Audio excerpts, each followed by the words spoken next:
doing decently this fine afternoon.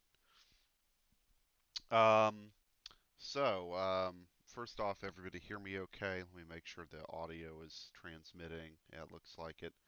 Um, all right, so what I wanted to do today was first off do some Q&A, if relevant, on the Brookshire assembly stuff, and then also start to talk about sort of circuit level, um, some of the circuit level stuff that would go into making an actual processor work. And this will hopefully elucidate a couple of things like what exactly the opcodes do, etc. Um, so yeah, and it looks like I'm getting all kinds of messages about class. Um, oh, there we go. Yeah. Um, okay. Anyway, so let's start with Q&A, with that, and over the Brookshire the assembly stuff, um, and then we'll go from there. So hit me with your best shot, as they say. Um,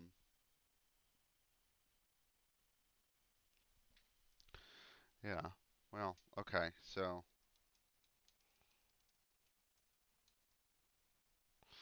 Um, yeah. So Arlen, not sure what trouble you're having there. All right. So let's see, who else do we have here? Yeah, Mike's here. Um, oh wow. We've got 6 of you in the Discord chat. I mean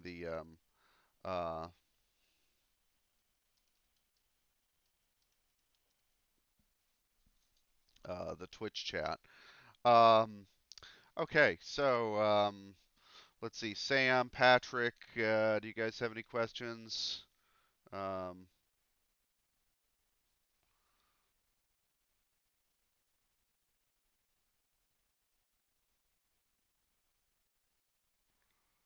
you're good, Sam. Okay, Patrick, what about you? Or Chromalian, or A Town, or A10, or another another TV viewer, which I suppose is probably a bot. Um, yeah, so from Twitch spying on us. Um, okay, all right. Well, any if we don't have any questions, then I'll go ahead and jump into this program called Logisim, and we'll sort of talk about. Um, yeah, Patrick. Okay, so good question, right? So what you guys will be submitting is stuff that looks like this, right? So this is assembly. Um, and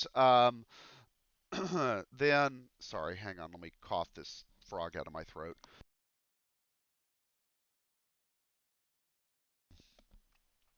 Okay, so yeah, so assembly code is going to look like what I've got highlighted, right? And the stuff in the right-hand column that is after the semicolon, semicolons, or in different programming languages it's different, but they use a special symbol to denote when your code stops and just English typing begins. So the comments on the right are not actually really code; they're just there for the reader.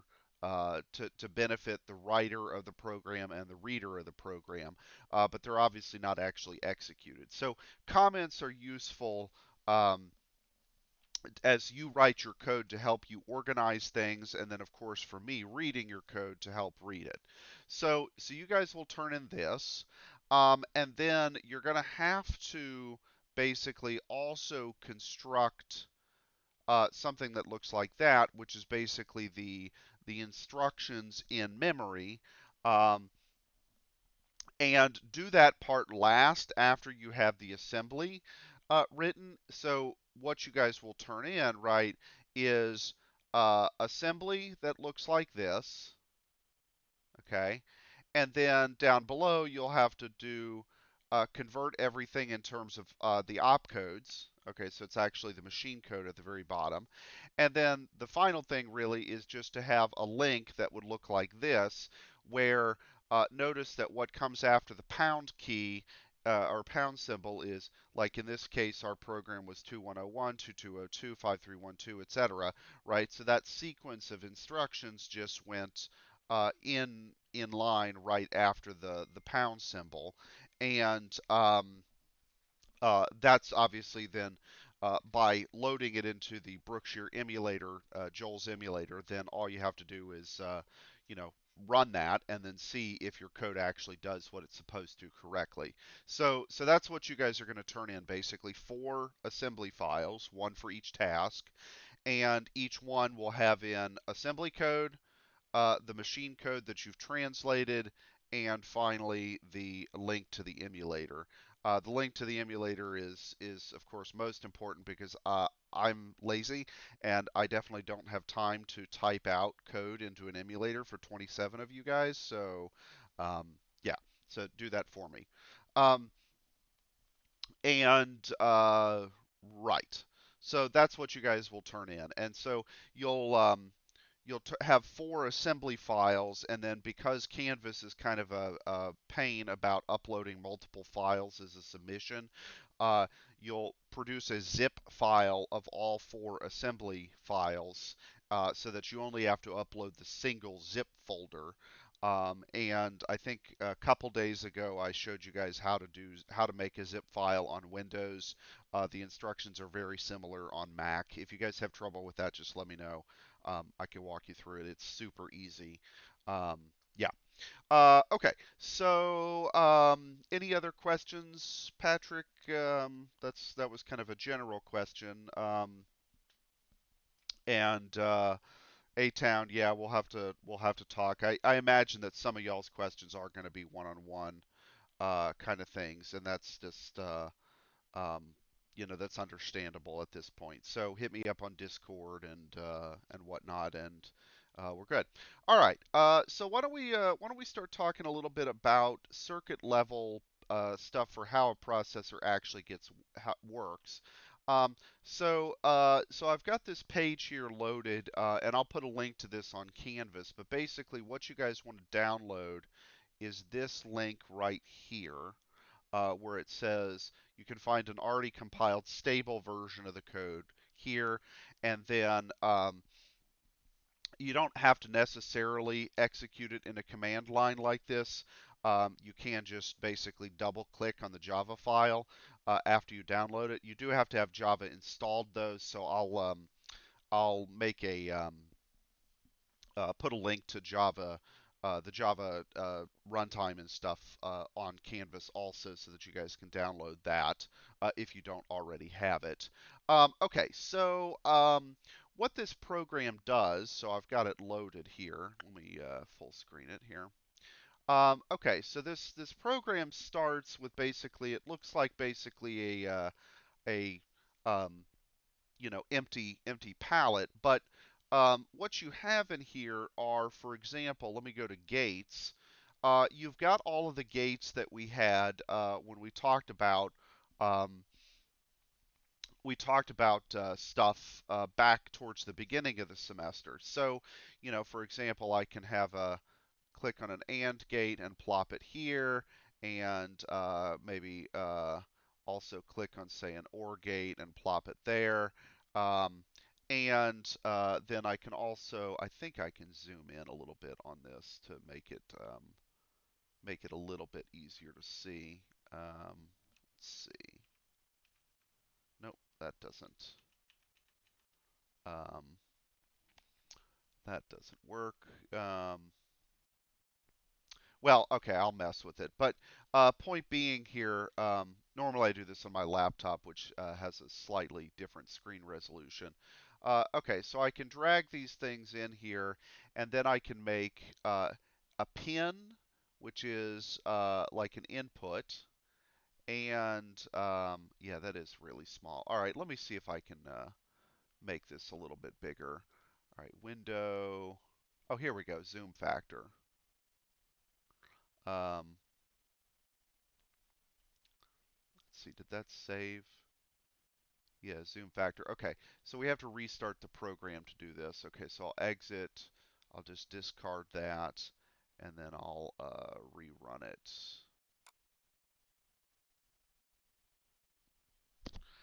Okay, so this will hopefully be a little bit easier to see. Oh, no, it only zooms that stuff, not the palette. Okay, that's kind of annoying. Oh well. All right. Well, anyway, so the oops, toolbar, mouse, um, preferences. Let's see if we can have this window, layout, national template. Well, okay, it looks like that's about as good as we're going to get it for now. So whatever. All right. Anyway, so let me just put back in. I can put in a pin, and then I can put in, say, another pin here, and then I can connect. Um, I can connect these things by means of, if I just click the little green circle. It's probably a little hard to see, but there's little green or blue circles on either end of the gates.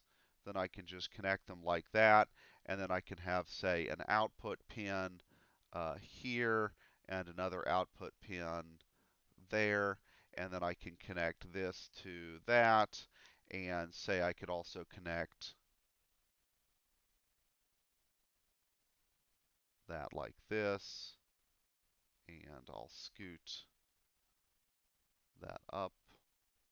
And so now we have a little circuit, and then if I change to the little finger tool instead of the arrow, the selector tool, then I can toggle the values of the input pins to be whatever I want. And if I do that, then I can see, for example, if both are on, then both inputs are on, then the AND gate would be on, the OR gate would be on.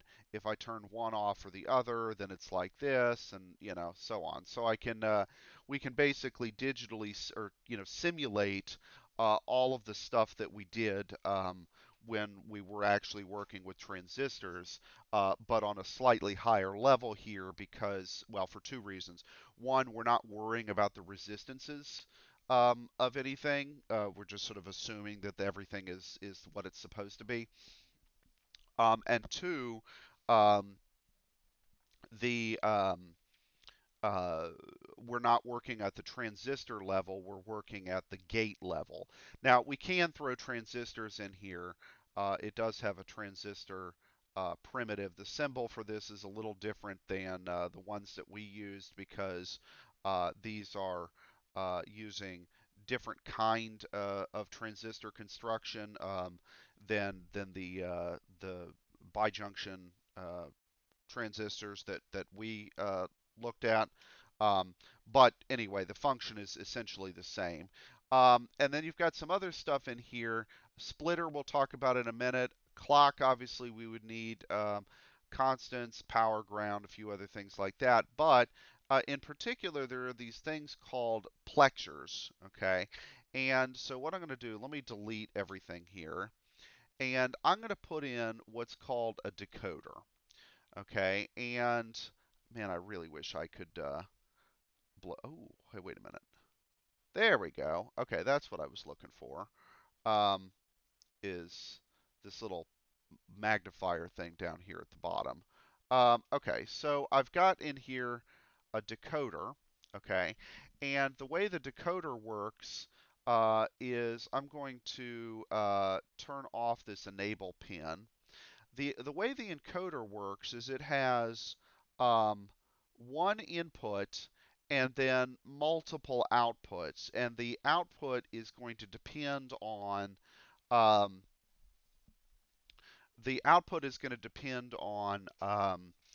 basically which input it is. So, and also how many outputs there will be depends on how many input bits you have.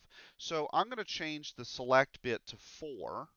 Okay, and then I'm going to make an input pin here, and then if I, on the input pin, I can change this to be a 4-bit thing, I can also change it to um, display in binary, hexadecimal, or whatever.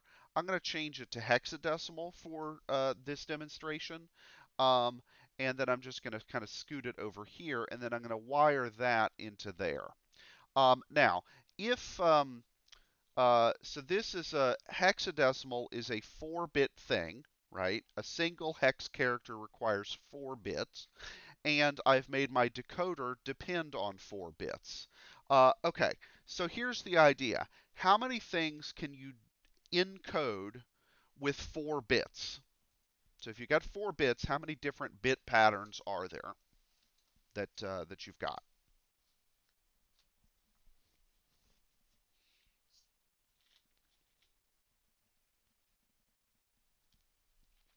Yeah, there's 16.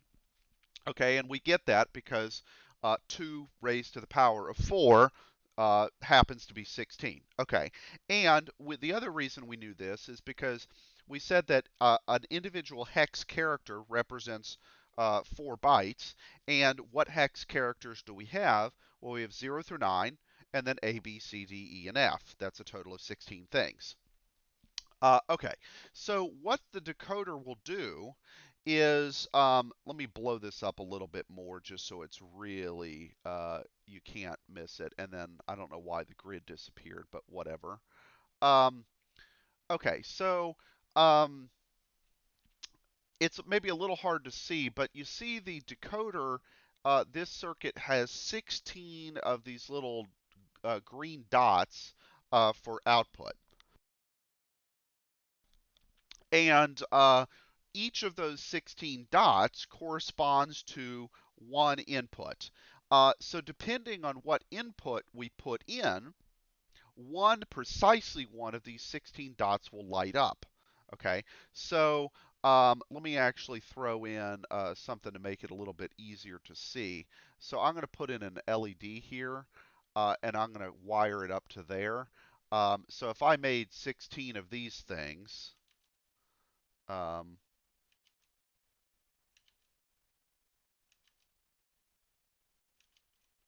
okay, I won't make all 16 of them because I think you guys will get the idea.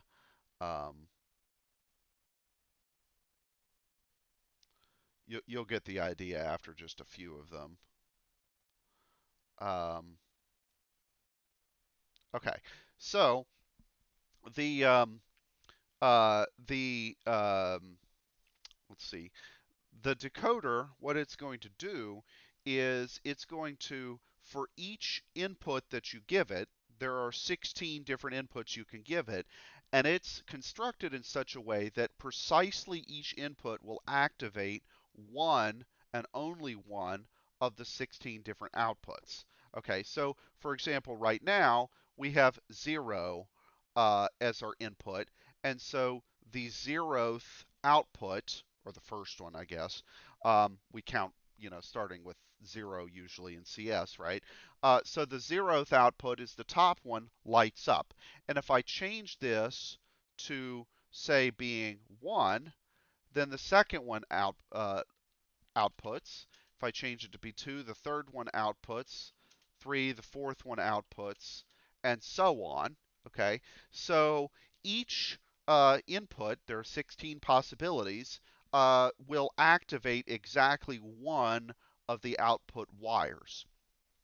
Okay, so this decoder type arrangement is exactly what a processor is going to use with the instructions. Okay, so if we think about, so let me go back to Chrome here for just a minute. If we go back to our opcode chart, then notice that we have, in our case, we have 12 instructions, but notice that the opcode, the thing that tells you what type of instruction you're executing, is the first hexadecimal character, and the 12 that we're using here are 1 through C. Okay, so those hex characters are exactly what would be going into a decoder. Okay, and then the decoder activates precisely one wire for each of the different inputs. So, for example, if I wanted to, well, let's go back here. Let's say opcode number one is to load a register with the contents of memory. Well, then I know that to do that, I need to read from memory and I need to write to a register. So I would need to activate basically the function of my machine to read from memory and write to a register. And whereas opposed to say in this one, I'm I'm not reading from memory, but I'm reading from what the bit pattern was. And then so let's contrast maybe number one with number three. That's maybe a little bit easier view to take, which is that the difference between opcode 1 and 3 is in opcode 1, you're going from memory to register, and in opcode 3, you're going from register to memory. So in opcode 1, I would need to tell the memory to be in read mode, and I would need to tell my register to be in write mode. And then in opcode 3, it would be the other way around. Memory would be in write mode, and register would be in read mode. And the decoder uh, is what can sort out which opcode is which. Okay. All right. Does that kind of make sense? Now, I should mention that um, a decoder, right? This little unit here is really a big, complicated circuit that involves a lot of gates, and a two decoder circuit's not too hard to build, but a 16 one is kind of gets a little bit ridiculous. Just in terms of the number of gates that you would need. But that's basically the idea. Um, so, oops.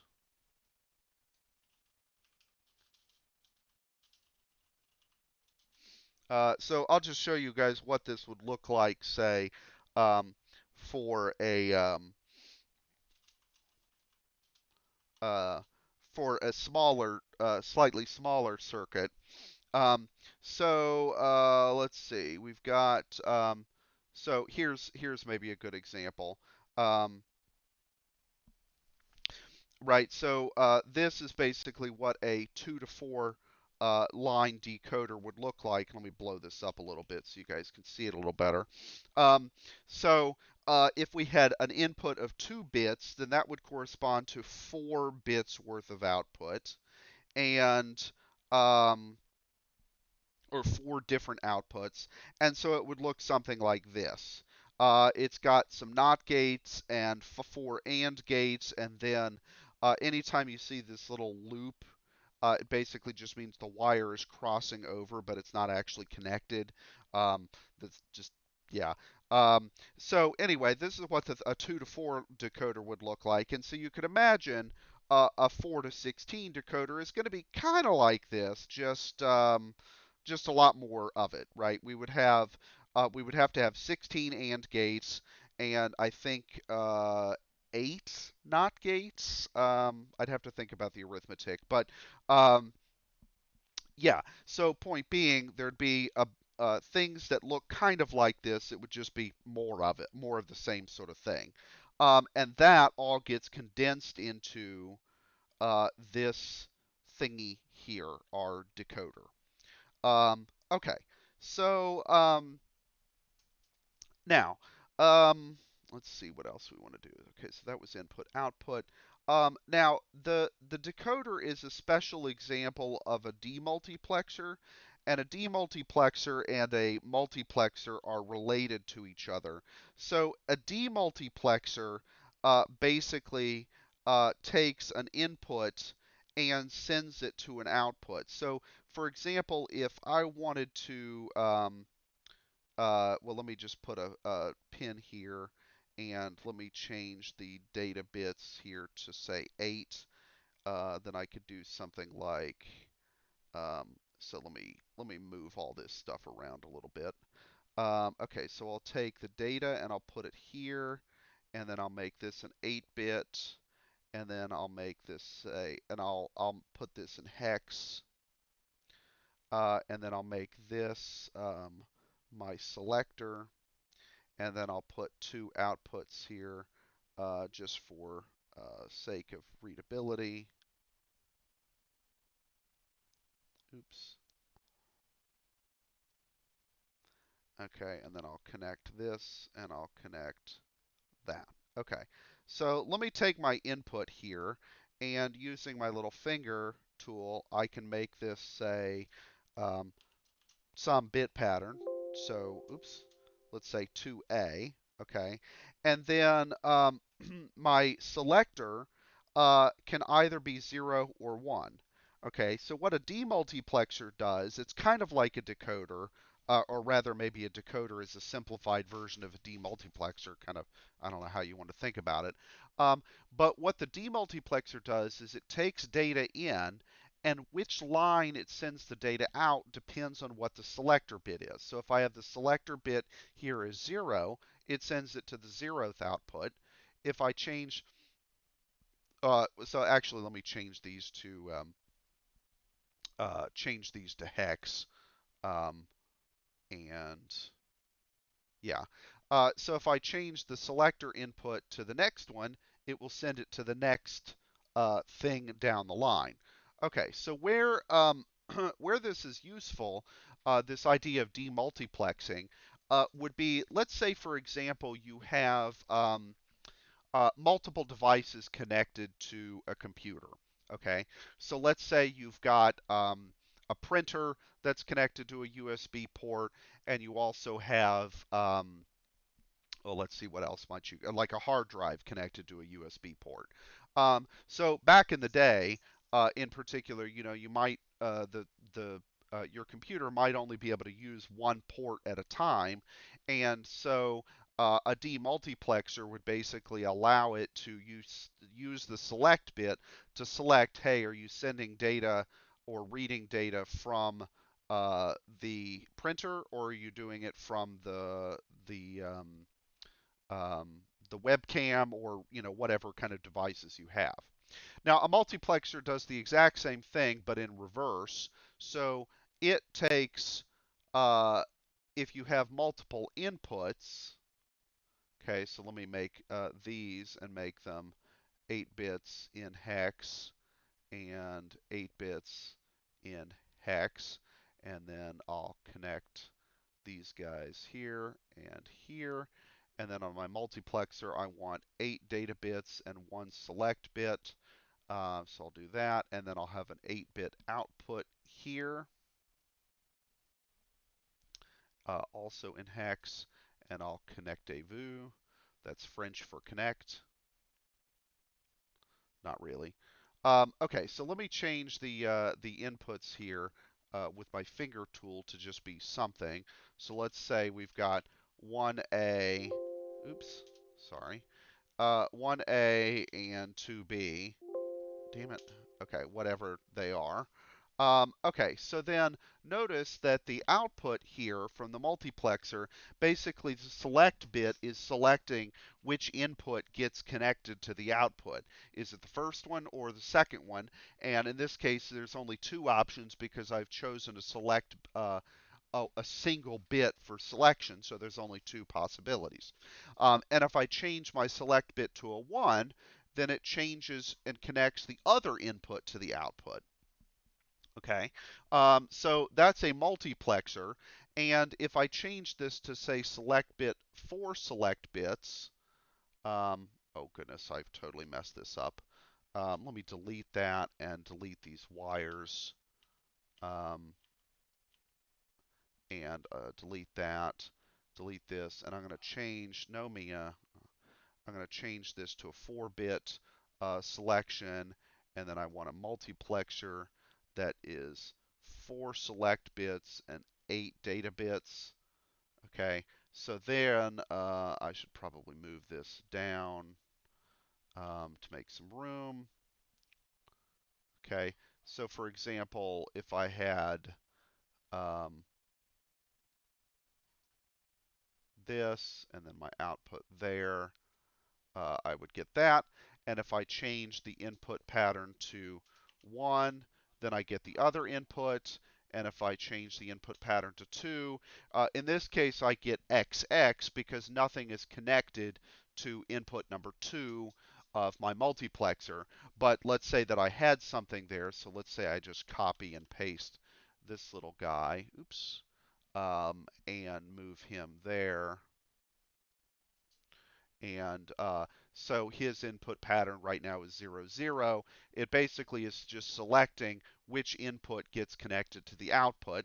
The demultiplexer goes the other way. It's selecting which output gets connected to the input. And then the decoder just doesn't have an input or output. It's basically just going to send on or off for each option. Okay, so the decoder is going to be the critical circuit that's inside the processor to basically allow the processor to uh, turn on the appropriate parts of itself uh, and turn off the other appropriate parts of itself, depending on which operation it's trying to do. Um, okay, so those are uh, plexers. And then you've also got arithmetic circuits here, so it's got primitives and stuff here for doing addition and subtraction and whatnot. It can even give us memory. So for example, let's make a RAM circuit. So on this RAM thing, I can say, um, so this thing here is I've made RAM that is the address bit width is 8 and the data bit width is 8, and I will make separate read-write data buses just uh, for posterity. But what you see in this grid basically, so we can do, let's see, edit contents, right? So if I blow this up, this looks exactly like our Brookshire emulator, Joel's emulator. Um, we've got, if we have 8 address bits, then that allows us to address 2 to the 8th things, which is 256 things. So we have 256 cells, each of which can hold 1 byte. And right now they're all zeroed out, but they're kind of arranged in a grid just like on uh, the Joel's emulator. If I change this to example for being a, say, 16-bit address width, but an 8-bit data, and then I do, let's see, edit contents, then we've got a gigantic list here, right? So, I mean, it just keeps going and going and going. This would be 64 kilobytes worth of memory. Um, and this is what the memory would have been on the 8-bit Nintendo and the Commodore 64 and the Atari. Well, actually, the Atari 2600 didn't use all 64K. But point being, it's um, uh,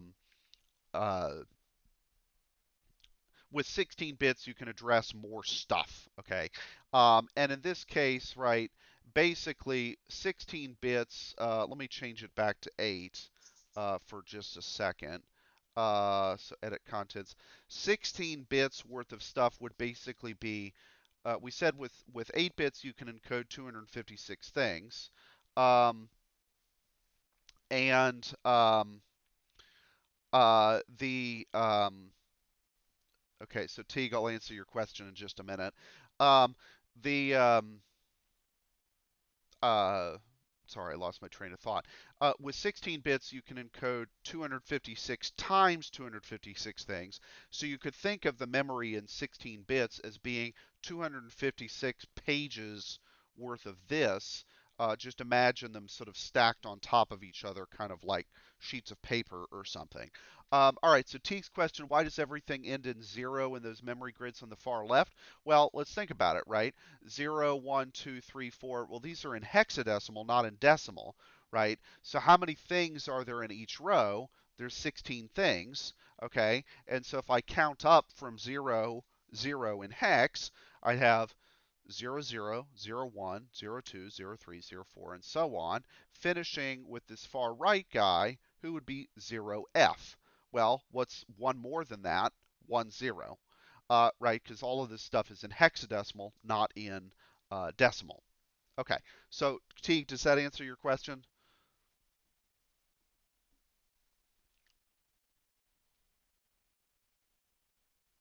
Hopefully. Um, and that's just the way that it's laid out here. So in this view right there, you notice that the memory address is actually, they're only going up by fives each time, just because that's how um, oh, yeah, yeah, yeah, Teague. Yeah, exactly. It's just the row. Exactly. So that's different than, say, in our Brookshire emulator. Let me just load something up from Joel's emulator. It's different there, where here, the way Joel wrote the memory display is that the first nibble of the address is down the left and the second nibble is up the top. So uh, this this row starts with 0, 0. This one starts with 1, 0, etc. It's just displayed slightly different, but it's the same idea. Yeah. Okay. So good question. Um, and so in this view here, sort of the circuit level view, it's basically just it's showing the first little chunk of memory, um, and that's it. It's um, the first little chunk of memory there is it's only counting up by fives basically, so that it doesn't so that this sort of symbolic thing is not too gigantic. Then what you kind of see here over on the left, you see the 0, 1 through 7 thing. So that's basically what's called a splitter. So let me delete my multiplexer and my plexer. And let me go into the wiring. So let me make um, a thing, and I'll make it say 4 bits, and then I'm going to make um, four 1-bit outputs. Okay, and then I'm going to use what's called a splitter, and I'm going to say it has uh, bit width in 4 bits and fan out by 4. Okay, and so what this does is it just splits a multi-bit thing into each of its constituent bits. Okay, so for example, if I change uh, my bit pattern, then the wires on the right are basically just the split off bit by bit what was coming in on the left. And I can also use the splitter as a combiner to go the opposite direction, sort of the same idea. So, this would be the case for, like, say, for example, um, we wanted to know, let's say that we wanted to know if a number was odd or even. It only depended on the far right bit. So we could make a circuit that basically just strips out the far right bit. That would actually be the 0th bit, because we start counting from right to left. Um, then if that thing is a 1 or 0, then we know what the number is, and we don't care about the other ones.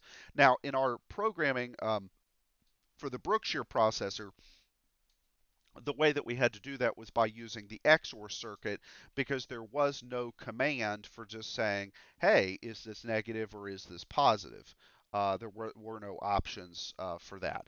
But if we were to, like, say, for example, um, design a like version 2.0 of the Brookshire processor, then we could conceivably include that. Our only limitation for that would be um, we have 16 opcodes available, because each opcode required 4 bits to encode, and so we can literally only have 16 instructions for our Brookshire processor. If we wanted to have more instructions, we would need to spend more bits on the instruction. So, for example, if we used 8 bits, then that would get us a total of 256 possibilities. Uh, but that's quite a jump to go from 16 to 256, right? So the I've talked about the 6502 processor a lot before. That was, like what was it, the 8-bit Nintendo and a few other, famous computers of the 80s. Um, so the 6502 had something like 140-ish opcodes. Um, and so I don't remember exactly how many bits it used to encode them. I think it was 8 bits, but it just didn't use all of them. I'd have to go back and look at the reference to check. But anyway, so now contrast this to, say, a modern Intel processor. Uh, has thousands of instructions. I mean, it's really quite ridiculous how many there are now. And so this decoder thing is just going to be absolutely ridiculous looking. This is why, Intel has an army of engineers to design these things, whereas, what we're doing here is basically designing stuff from, well, that's equivalent to, late 1970s kind of technology. So anyway, um, okay, so all right, so let me delete all of this stuff, just for now. And let me ask if we've got any questions. Well, maybe I should have asked for questions before I deleted everything. Any questions on the circuit level stuff that we've got so far?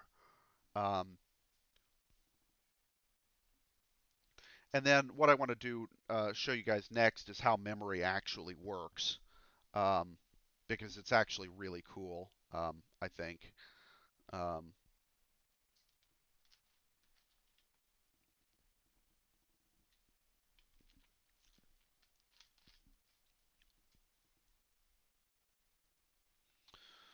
Okay. Seeing none. All right, I'll go ahead and delete all this stuff and start talking about memory. All right, so let me go to the bastion of all knowledge of Western civilization, Wikipedia. All right, and we're going to talk about a flip-flop. Okay, so not a thing that you put on your feet, not something that you shout at politicians when they decide different things. Um, so a flip-flop is a particular kind of circuit that allows you to store memory. Okay, so for example, this circuit here, which uses 4 NAND gates, will allow you to store a single bit of information. Okay, and we'll wire this thing up in a moment to kind of see how it works. But what's really clever about this is, notice that the output of one gate is then being used as the input for another. Okay, that's maybe not too out of the ordinary, but look at what's happening in this second level, where we've got a um, we have a um, sorry, lost my train of thought. We've got a these two NAND gates are actually cross-connected. So the output from one is the input from the other, and the output from the other is the input to the one. Okay, which may seem like we've got like a short circuit situation going on, but we actually don't. Um, and so anyway, so this sort of thing is um, what we call a D latch, D for data. Okay, so what I'm going to do is I'm going to put that over there, and I'm going to put Logisim here on the left, and let's actually wire up. Oops, let me. Um, oh, and you guys couldn't imagine where this picture came from, right? They made it in Logisim. Okay, so let's get the D latch that we had, which was this guy. Okay, so let's wire that thing up. All right, so we need to have two inputs, a data input, and then a enable input, which I'm going to talk about in a moment. I'm actually going to add one thing to the circuit there. And then we need some gates. We need 4 NAND gates. So let me just plop 4 of these guys down. Um,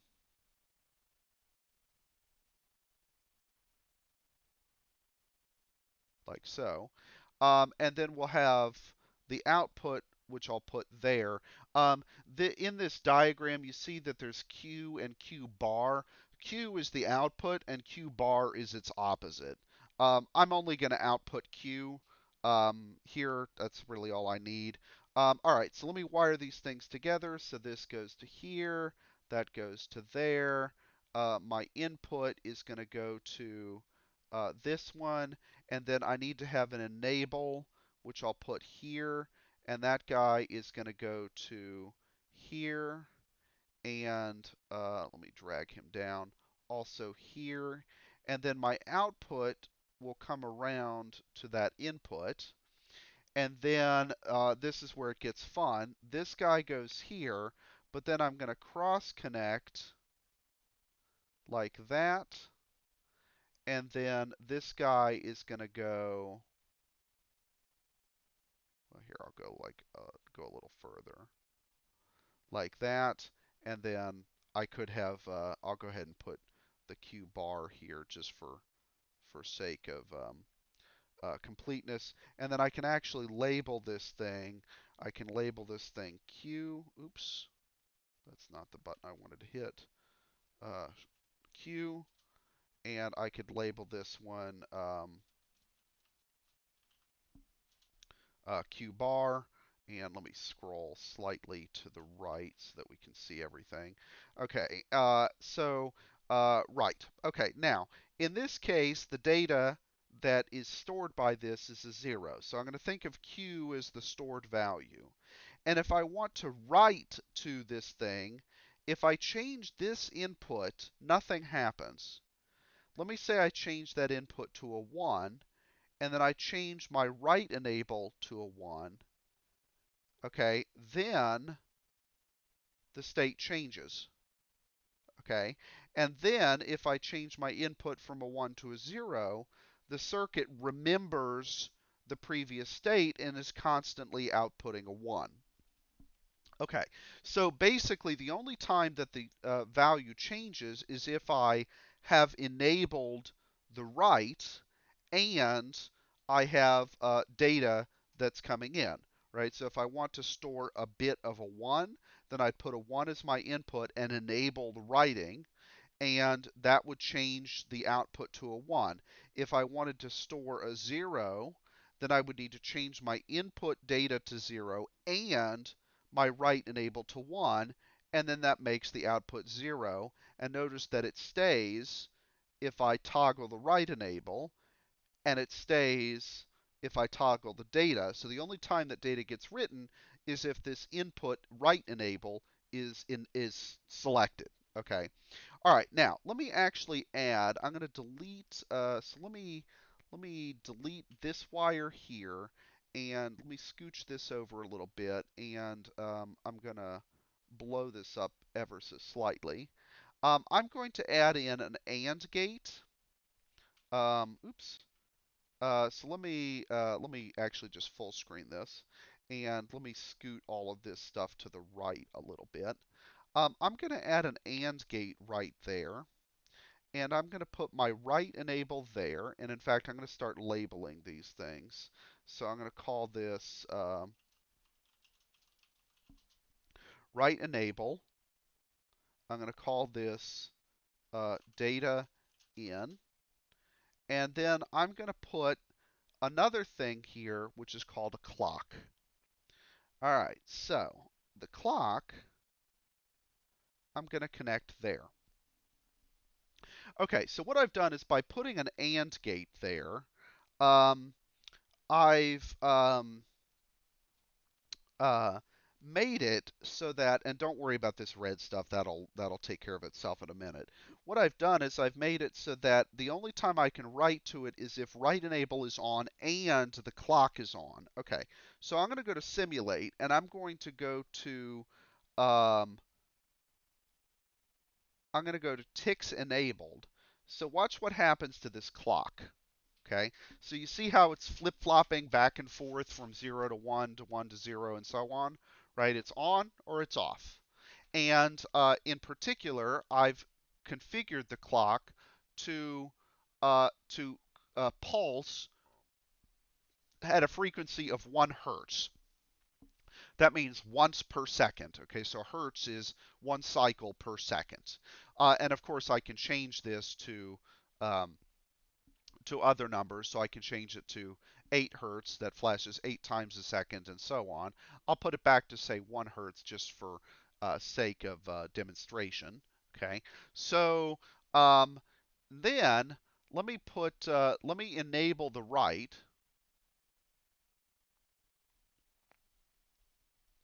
Okay, and let me actually change my data to a 1. All right, so this will pay really close attention. When does the write actually happen? It happens whenever the clock is on. Okay, so it happened basically at the moment that the clock transitioned from being off to on. Okay, um, and the write enable, um, if I turn that off, then the data stays. And if I change my data in, the only time the, all right, so let me click it right there.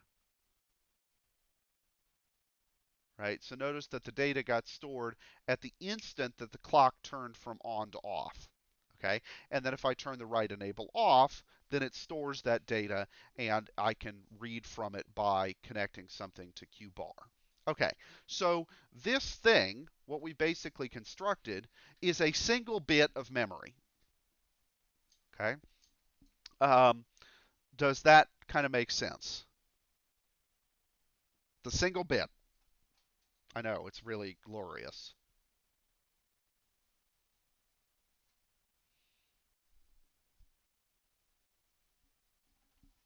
Um, so, for an 8-bit register, basically we would need 8 of these things. Okay? And if we've got 16 8-bit registers, then we would need 16 copies of that thing. And then say for the memory, which is 256 bytes, we said, that's 256 times 8 bits. So what is that? Uh, Sorry, arithmetic is hard. That'd be what, 2048, I think? Um, 2048 bits, because 256 times 4 is 1024, and then times 2 is 2048. It would be 2048 of these things, one for each bit. And then you would have to, these data ins would have to be like, it's going to look like a giant pile of spaghetti, basically, in terms of all the wires to connect this stuff together. Um, okay, so does that kind of make sense? Um,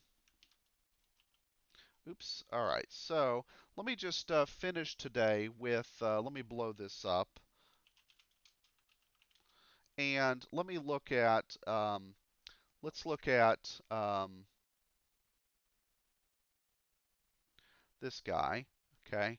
So if I zoom in on this, I don't think I actually can, which is unfortunate. Um, then this is what the processor looks like from the sort of the top for the 6502. There are roughly 3,000 transistors in this thing, and yeah, it's like 3,500 or so. So this is really, really complicated, and here it's running through a program that basically just loops endlessly. And I can slow down the simulation. Let's actually do advanced here. That maybe is a little easier. Let's see.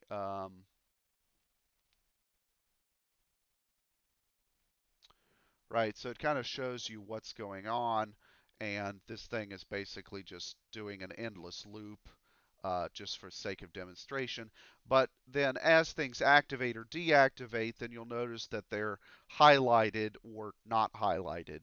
And that, I know it's probably a little hard to see, but you've got like complete wire, like spaghetti nonsense here. So I don't know, has anybody ever played the game Factorio?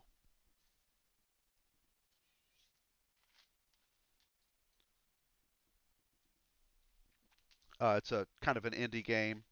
It's a lot of fun, but it's also very addictive. So Teague, don't start playing it. Well, anybody else, don't start playing it until after the semester is over, because otherwise you will fail.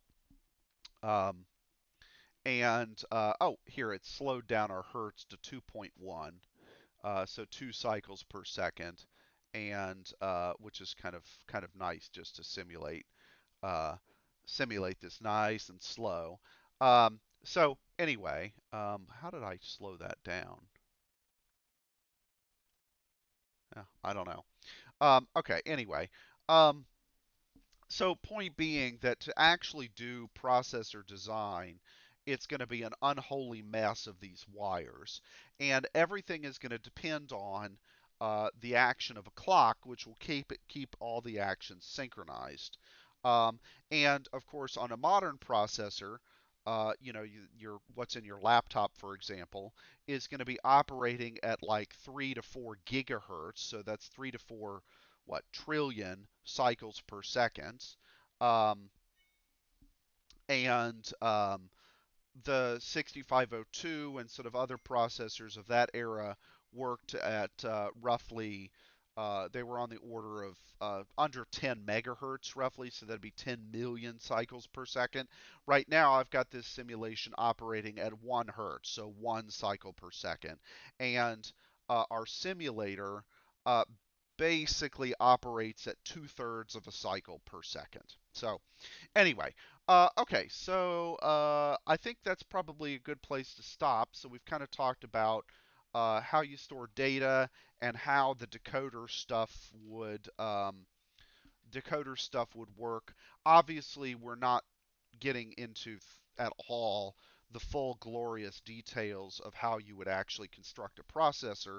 Um, and If this kind of thing seems interesting, especially those of you who are considering a CS major or CS minor, well, if you're considering a CS major, you'll have to take CS241. It's one of the core courses. If you're considering a CS minor and you think this sort of circuit level and assembly stuff is really interesting, then keep CS241 in mind because that's sort of the purpose of that course. All right, so we'll quit the stream.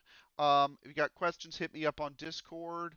And on Friday, we'll look at arithmetic circuitry a little bit for funsies, along with any Q&A from the Brookshire stuff that you guys happen to have. So let me know if you guys have questions, and I'll quit the stream now and have a good rest of your day.